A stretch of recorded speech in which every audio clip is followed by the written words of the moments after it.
What's good, guys? It's Sparky here. Time for another episode of Sparky's Builds. This is going to be a bit of a shorter episode. I was working on a fun project and I figured I'd share it. Video will probably be less than 10 minutes. I mean, I guess you'll see down the little scrimming thing down below how long the video actually is. I don't know yet. It'll probably be less than 10 minutes. But basically what I'm doing is I am creating a punch sensor. So when you punch, it will light up LEDs on this little board I have here. It'll light up LEDs on this, so there are LEDs all around the board. So it'll light up the LEDs around the board. That will make it so that when you punch, it'll light up the LEDs depending on how fast you punch. So I have this board here. It has an accelerometer on it, so that's what I'm using to actually do the LED, or to measure the speed of your punch. And then it also has the LEDs around the edge that I could do different colors with them as well. I just have them all go green, but I will explain in a second how all the code for that works and show a demonstration. But I have a battery pack here, which just has AAA batteries in it, and it connects to the board through this little sucker right here. And it has an on-off switch on here that I can flick to turn on and off the board. So, not bad there. It's a pretty simple project, but it's pretty fun. So, this is something that you could try yourself. I used... what's this called? It's like the little Circuit Python board. Yeah, Circuit Playground Express. So Circuit Playground Express board. I use Circuit Python, the Moo editor, to do it. And let me explain to you guys how the code went. All right, so I have my code here. First, I just set all the LEDs to be off. That way, after every time the code runs, it just sets them back to a default of off.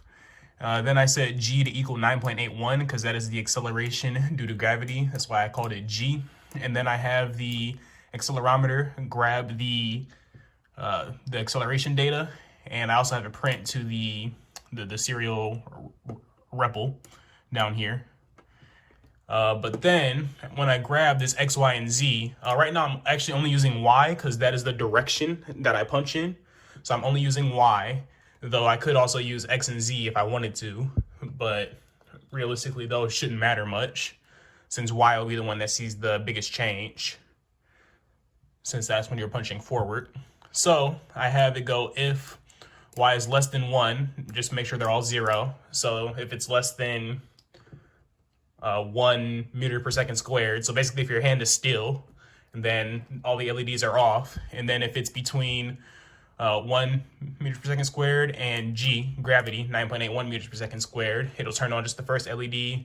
Between 1G and 2Gs, it'll turn on 2 LEDs. Between 2Gs and 3Gs, it'll turn on 3 LEDs, etc. All the way up to 10 Gs. So if you hit 10 Gs, it will turn on all the LEDs in theory. I think technically this accelerometer only goes up to 8 Gs. So really 7 would be the max. Though when I punch, I only get up to like 3. So yeah, you'll see that in a second. Then I just have a time delay there of 0.2 seconds.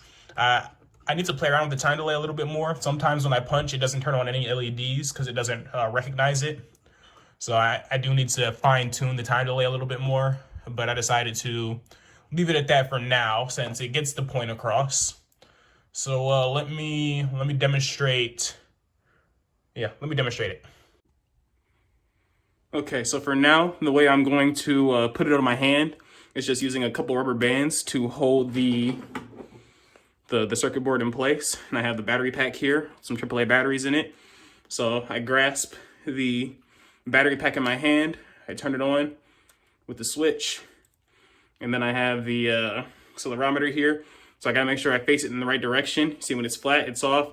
If I tilt it down, that means that in the Y direction, it's getting between 1 meter per second and 9.8 meters per second squared. If I turn it straight down, that's like exactly 9.8 meters per second squared in the Y direction. So that's the direction that I'm going to be punching in.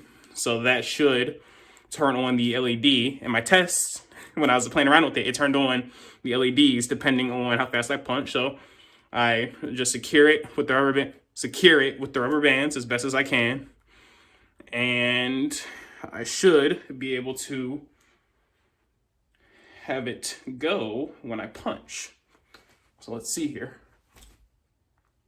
You see, like I said, I need to fine tune the time a little bit more. Also, it's not perfectly You see, it turned on 2 LEDs that time. 1 LED, 2 LEDs, 2 LEDs. So it doesn't go every time I play. Oh, I don't know. 4 LEDs that time. 4 LEDs. You see, you can't really see it inside because it's too fast. But 4 LEDs means that I'm going 4 times the speed of gravity, or acceleration due to gravity. So it still has a couple of kinks that it needs to work out. But I think that was 2 LEDs that time. With a few kinks. Really, there's only one main kink, other than properly securing it on the hand, which I would realistically sew it into a glove when properly securing it on the hand. But yeah, I mean, it's pretty good so far. That's really all there is to it. So there are things that I could add with it. You could potentially sew it into like a boxing glove or something. That way athletes could see how fast they're punching. Since it's acceleration, you could also technically multiply it by the mass of your hand or something to figure out how much force you're punching with. It probably wouldn't just be your hand, though, considering you have your whole arm into it, and also you put your body into the punch. So that would change things, which is why I didn't decide to do that. I didn't try to make it be force. I just looked at acceleration. But in theory, you could, if you figure out exactly what those numbers would be for the mass, then you could do that as well. So yeah, that's my project.